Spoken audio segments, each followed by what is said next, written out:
Hi, this is Paul. I don't have a lot of time today, but I want to do a little bit of commentary on the recent religious wars of the Pandemic Endgame by Rebel Wisdom. I saw this pop up. I noted the religious thing.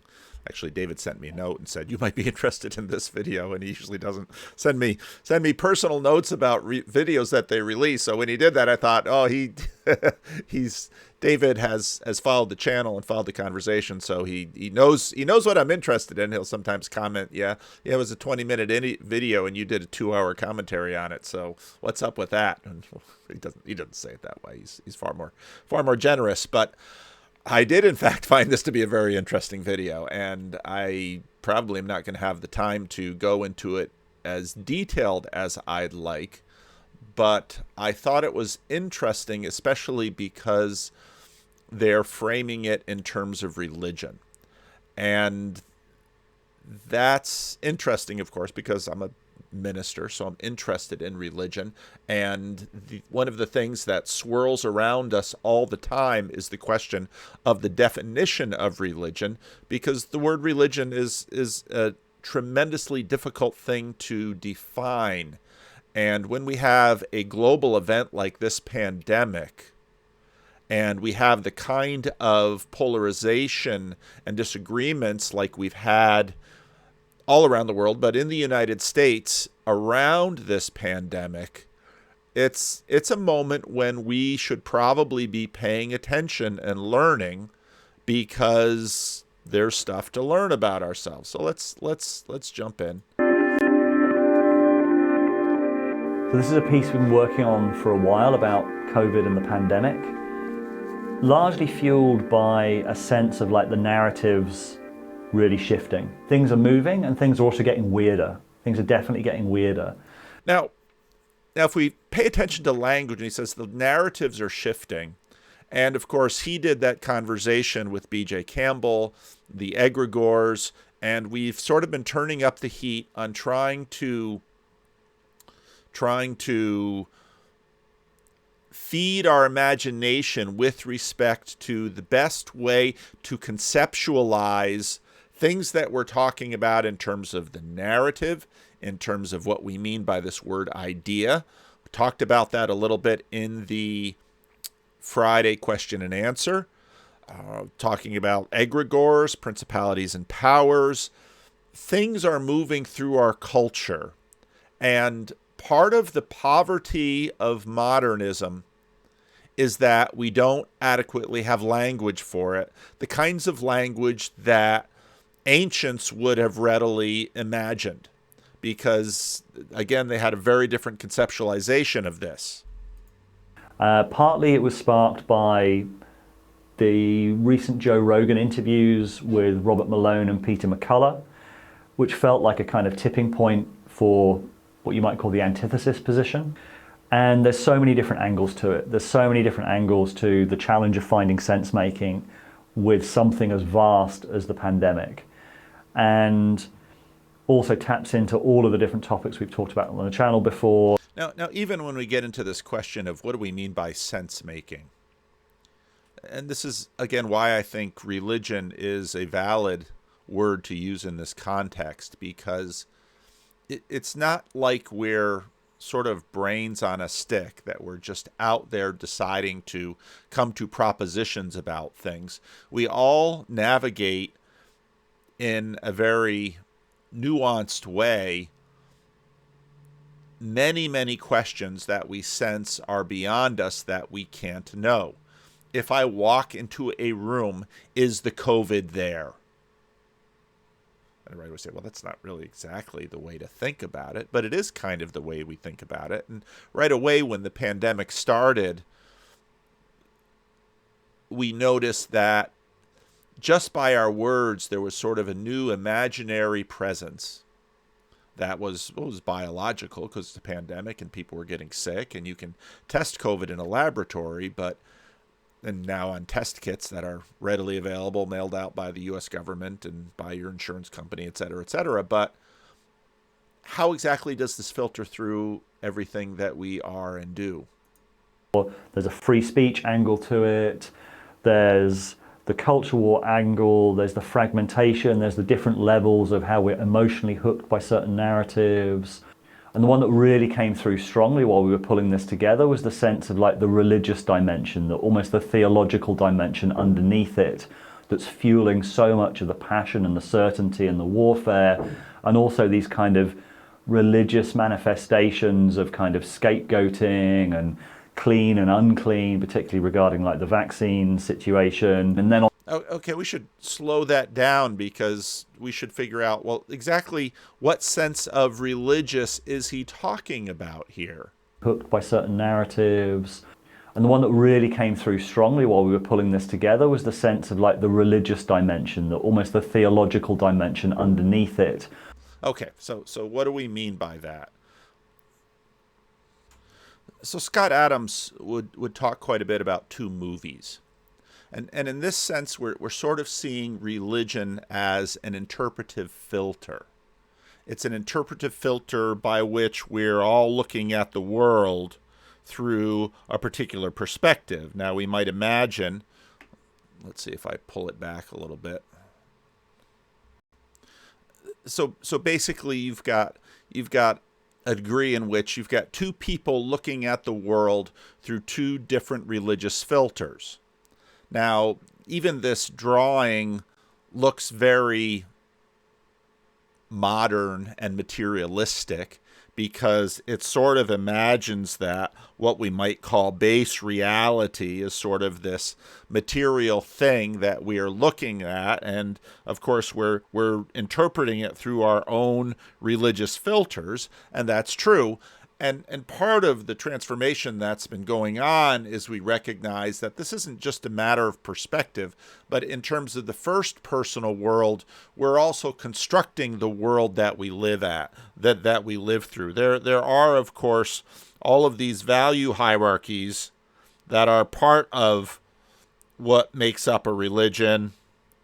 And in fact, there are many, many components which intersect in terms of religion. And so we're going, and when you have a situation like this, you're going to get a high degree of polarization where people seem to be living in different worlds, even though in fact they are both dealing with a world that is constructed of all of these things. Much of the passion and the certainty and the warfare, and also these kind of religious manifestations of kind of scapegoating and clean and unclean, particularly regarding like the vaccine situation. And then on the other side, these kind of all-encompassing conspiracy narratives as another kind of religious phenomenon.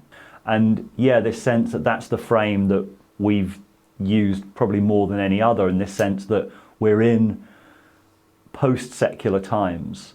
And if we don't recognize that, then we're going to be potentially kind of overtaken by narratives without realizing like they're religious narratives that are showing up through politics or showing up through other means. And the other and when he says we're in post-secular times, in some ways what he's saying is that what secularity tried to do was say, well, we're going to take the entire frame here, but we're going to sort of label parts of it and say, well, parts of this are private and parts of this are public, and we're sort of going to divvy up the world, but now recognizing the fact that, well, we are seeing the world in this way, the secular really isn't working. You almost had the idea, and I wanted to talk, I hate it when I do that.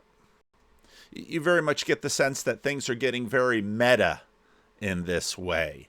That, well, it's post-secular because, of course, your view of the world through this also has a filter, and we'll call that religion, and you're viewing this religion and that religion, and you're viewing this, but you're understanding it as first personal rather than third personal, which is down from above. Major question that I've been wrestling with, which is what is responsible heterodoxy, where you're challenging the kind of holes in the mainstream narrative, and where does it go off the road and into the ditch on the other side. So I spent weeks pulling this together, speaking to lots of different people, including John Vervaeke, Mary Harrington, Paul Kingsnorth, and I played clips from them. and also talk about different kind of articles, mental models, different frameworks, and all of those that I reference. I'm going to put in the show notes below.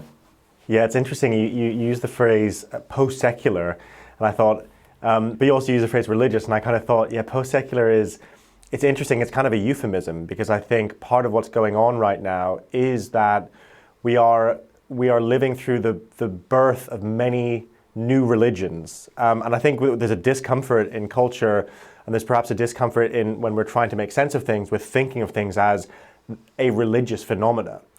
But I think it is. Now, why are we coming into the birth of new religions? We've talked about that. We've talked about that quite a bit.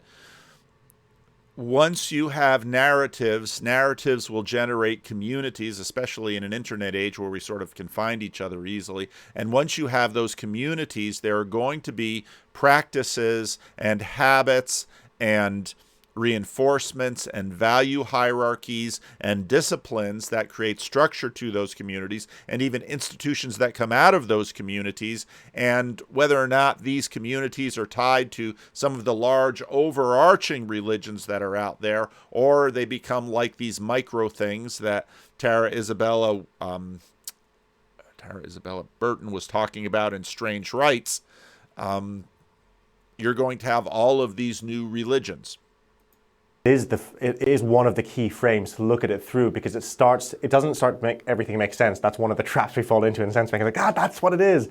It's an aspect of it, but I think it's a very useful aspect of it.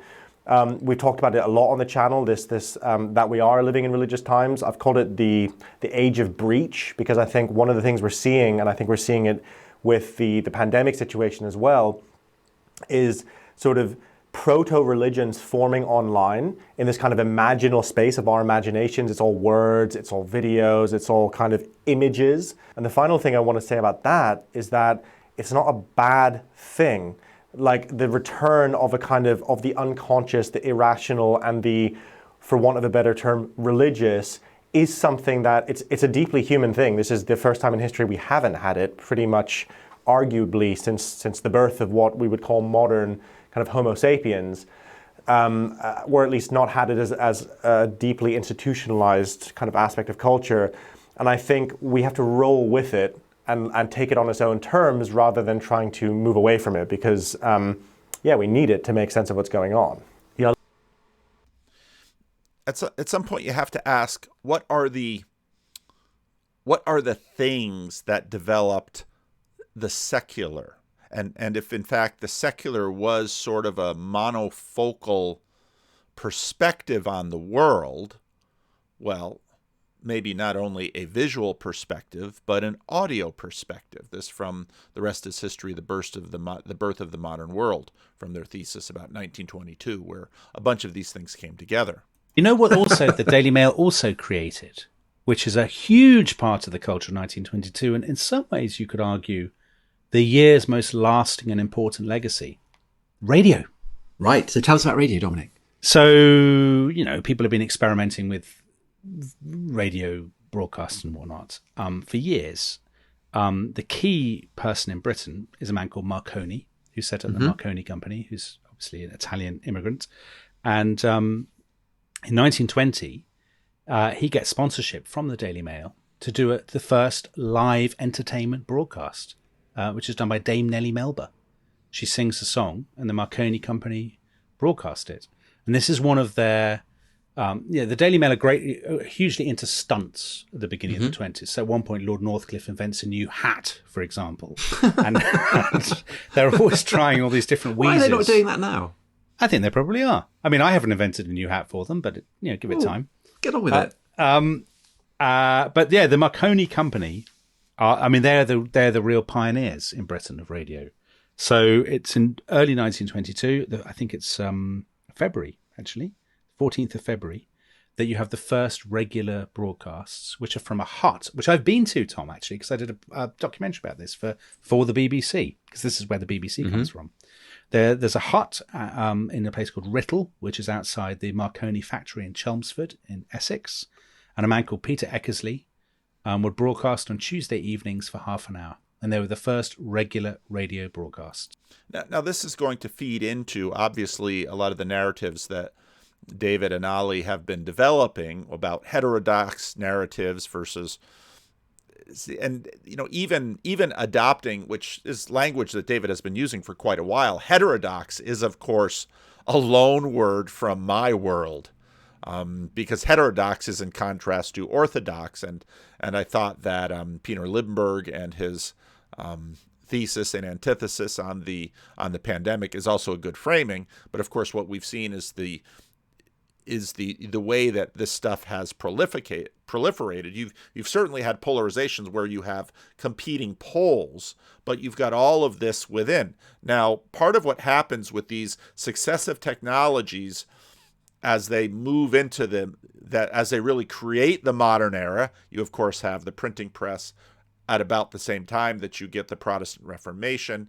So you've got all of these forces, and now in the 20th century, you're going to have a compiling, a speeding up of technologies, and how that both creates the secular, but also then will, especially with the internet, pull it apart. But you've also got the other layers underneath manifesting themselves in different ways, and they're going to go into the different ways that, let's say,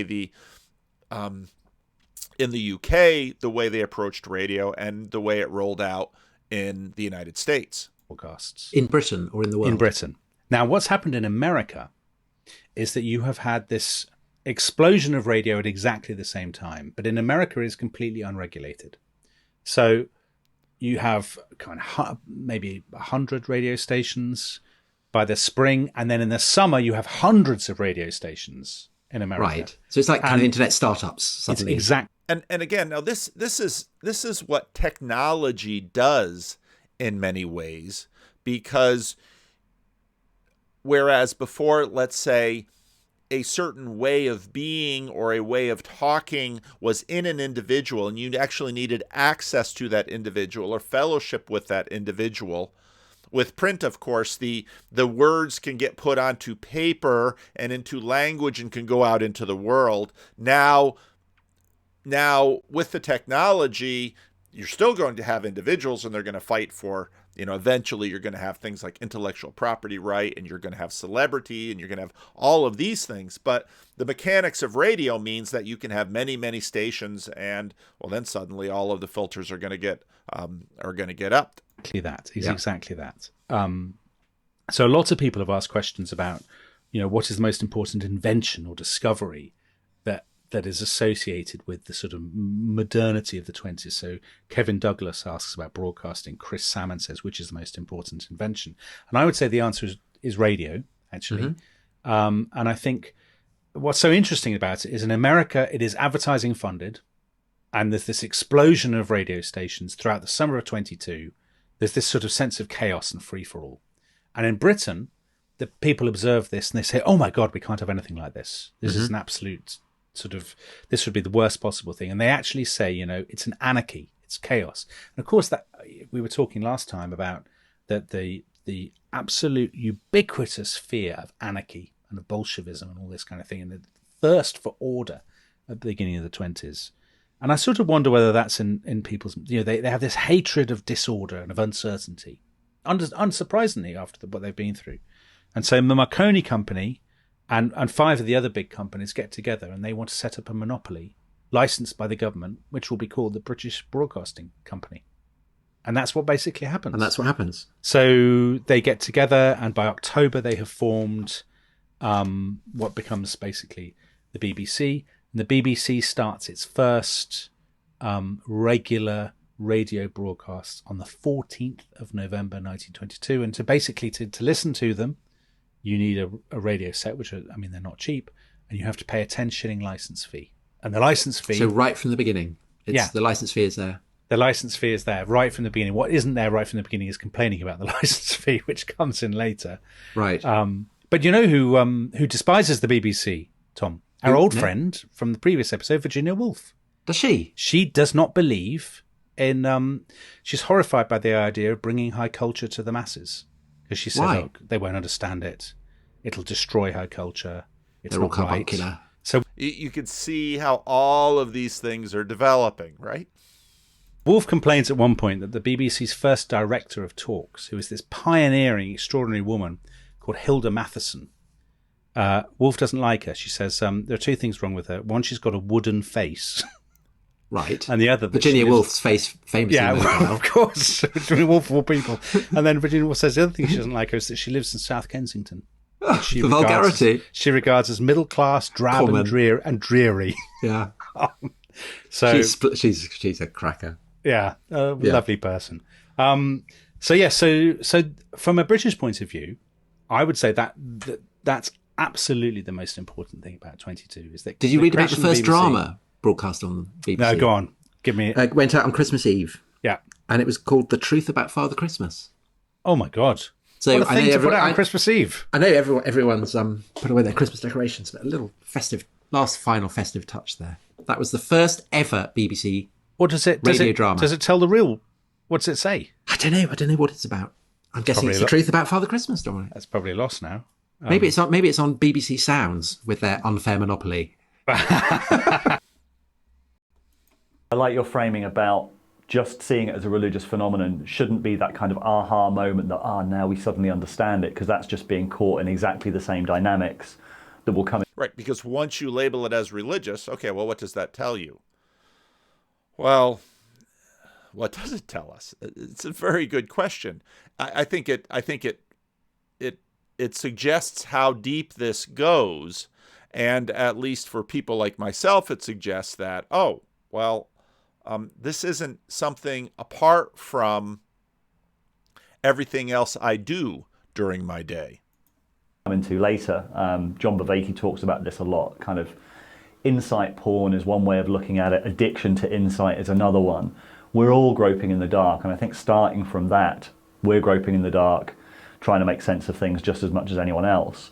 What I have done in this is to talk to as many people as I can who understand this, and I'll play a few short clips from them in a second, and then we'll have more from them later in the piece. Again, everything that we're referencing I'll put down in the show notes below so you can follow up. Rebel Wisdom is really about giving people the tools to make sense better, and some of those are practices, some of those are mental models, some of those are links to articles and things that we found that we find really useful. So we'll put all the resources in the show notes. Now, it's even the framing of that, we're here to give the tools. It's not terribly post-secular, because in a sense that still engages in sort of the division between, well, these are the tools and these are the outcomes. And it's a very legitimate distinction, but David's background is, of course, in secular journalism, which is supposed to present the objective, the third personal. And so, well, we're just giving you tools. To be post-secular, well, how post-secular can you be if you're just giving tools? And the first framework that I think is really useful is Peter Lindbergh's concept of the COVID thesis and the COVID antithesis, which is, roughly speaking, the thesis is the mainstream media perspective. It's pro-lockdown and masks, universal vaccination, saying that alternatives like ivermectin lack evidence, and that vaccine mandates are needed. The antithesis is the counterpoint and alternative, which is generally anti-lockdown, anti-mask, saying that vaccines have been oversold or are actually dangerous. The early treatments like ivermectin have been suppressed, and most importantly, they're concerned that in things like vaccine passports, we're seeing the first step towards something like a social credit system and towards increasingly draconian control measures. Okay, now it's helpful. Now, of course, they're out of the UK. The UK clearly keeps a very close eye on the United States and our media and our media wars and our culture. But what's been interesting is just how overtly religious, using the word religious in a way that Sam Harris would embrace, how overtly religious this whole thing has become. Many, many people have showed that, and they've shown this as basically justification for ammunition and for the fight of their culture war, of course. So yeah, using this thesis antithesis divide, you can start to see, okay, how is the religious dimension starting to show up in the thesis side? And Mary Harrington had this really great piece. And that's incredibly important because in the thesis side, because in the secular frame, the thesis side wants to says, this isn't about anything in terms of religion. So right there, even the definition of religion is pegged by the side. A couple of days ago in Unheard, called Vaccine Purity Has Infected the West. And I caught up with her. It came to me to seem as though vaccination has become a vehicle for talking about purity and sanctity. And in fact, a lot of COVID rituals, COVID pandemic control measures have become a sort of vector for the re-entry into a sort of mainstream progressive left discourse of something much older, which is to say a sort of purity discourse, which I would previously have associated much more with religion. Now, again, what does she mean by that? A purity discourse? Well, basically, you're saying that there are categories that around which religions reliably express. And so very quickly, we're into Jordan Peterson, Jonathan Haidt categories, because these are things that overall, anthropologists have noted that your culture is going to have these aspects. And that then pushes, again, the definition of religion away from ideas about the supernatural, holy books, a bunch of these types of framing, and into the framing that religion is in many ways sort of the base category for first personal viewing of the world. So this is not to say, just to be absolutely crystal clear, this is not to say that vaccination has become religious, exactly, but it's to say it's become a delivery mechanism for something with religious character. Well, you put your faith in Pfizer. Okay. So, again, there is a religious valence because part of religion is about trust. And those of you who saw my Rough Draft of Sunday this week, if you had watched, now I'm going to tell you the tricks. If you look at carefully, because my black and yellow slides often have the text on them, and usually if I take the text from a particular translation of the Bible that's out there in the marketplace, it will be shown like the NIV. Sometimes you'll notice the text and there's no NIV or NRSV or ESV or KJV or any of those things. Well, it's because I've doctored it. Well, and then sometimes when I point that out, people get upset. Well, how dare you change the Bible? I say, well, wait a minute. The NIV is the creation of a group of scholars. And I've, based on my own analysis, my own study, my own sermonic decisions, I've decided to use some different words that are very legitimate translations of these words, well within the lexical range. I'm not trying to deceive anyone here. And again, in the Sunday sermon, I swapped out believe, which tends to make everything propositional, very much puts it in the modern frame, into trust, which brings things into the other three Vervaeke P's, the perspectival, the procedural, the participatory. That's where trust is. Believe, it sort of swoops us up there into the propositional. The perspectival, the participatory, the procedural, that's very much first personal. Characteristics. So that's just a short clip. I'll play a bit more from the interview later in the piece. And to be honest, I feel like the antithesis position reached a kind of maturity a couple of weeks before with Paul Kingsnorth, his series of essays called This Vaccine Moment, and then a kind of viral interview that he did. And that was the first time that I really heard the antithesis position expressed in a really considered, really intelligent and... But now, notice, this is the first time he heard the antithesis position expressed from someone who is in the antithetical to the antithesis, someone who is outside or he heard the antithesis. This is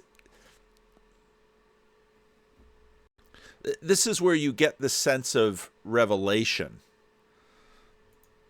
Very kind of measured way. So there are two conversations you can have. There's firstly, there's the one about, is the vaccine safe and should you have it? And that's a conversation that's been going on for a long time, which everybody's furious about increasingly, because this whole conversation has fallen. Now, pay attention here, back to maps of meaning and the beginning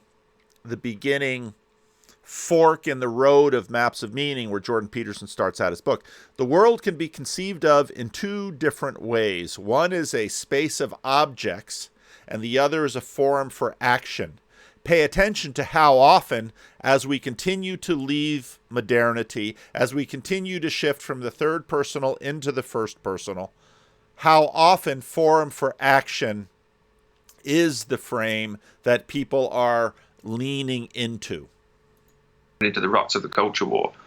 And that will go on and on and on. And again, as I say, personal decision whether you do that or not. But then there's the other conversation, which is about whether your vaccine status should be used to demonstrate your acceptable position in society. Now, that is something radically new. So Paul, and that, of course, very quickly triggers people in terms of religion, because doesn't religion delineate people's status? And it's not just in terms of this is in some ways triggers the Enlightenment critique of religion in us. We've all been set up to say, then go back to the new atheists, and, well, it's religious people that are bigoted. It's religious people who categorize other people based on aspects of their lives that they may or may not be able to take responsibility for or have a choice of. That's the kinds of thing religions do. The opposite of religion is inclusion and acceptance of all. But very quickly, it was the thesis tribe that began playing what everyone recognized to be a religious game, because of the formation that the new atheist conversation had used against the church. Paul's someone who's been on Rebel Wisdom before. He's someone I really respect, and even though I don't agree with everything that he wrote in the essays, I think it was written in a really open and curious way. And I think his argument there are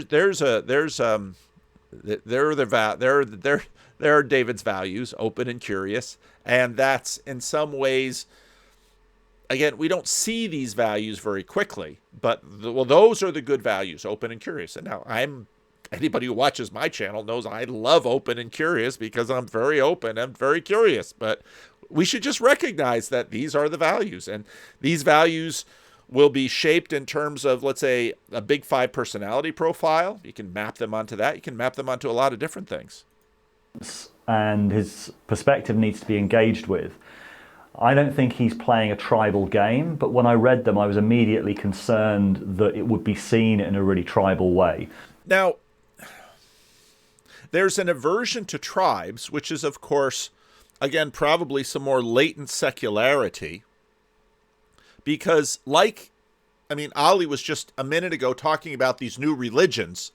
Those new religions are going to make tribes.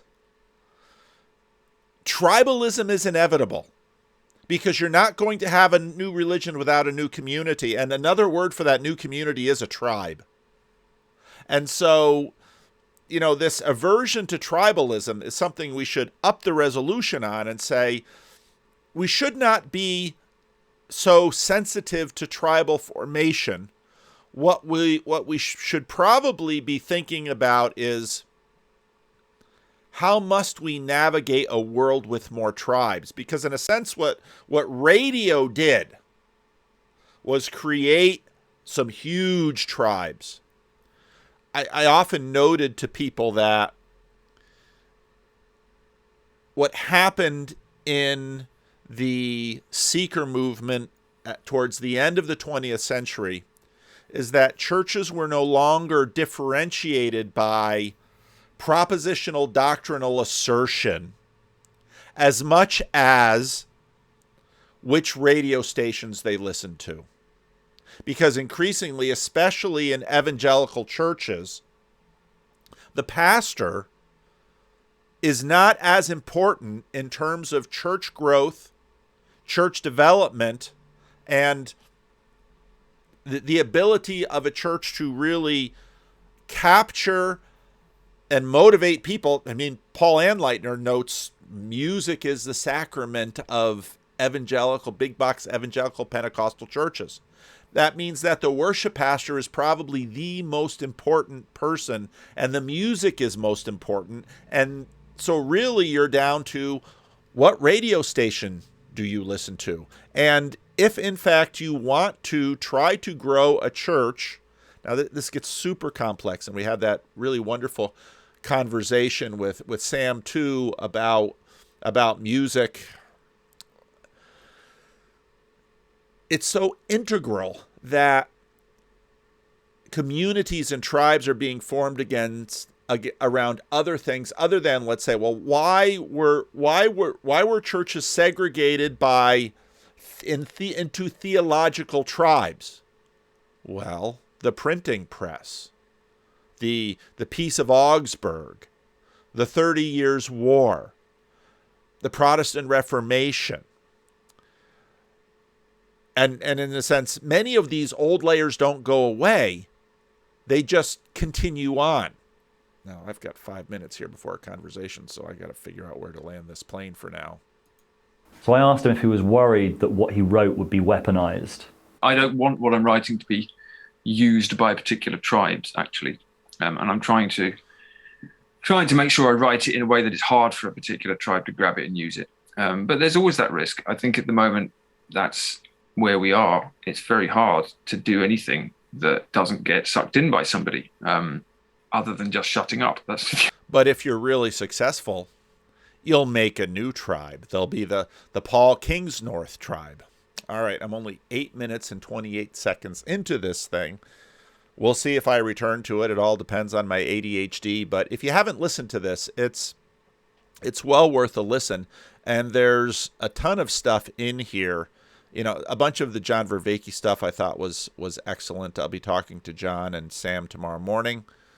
By the time this is released, I'll actually be having the conversation at the time that this thing is released. So anyway, I've got a church meeting tonight. I've got travel to do. I've got a whole bunch of things I got to do. So sorry for the lack of content, but that's just the way it goes sometimes.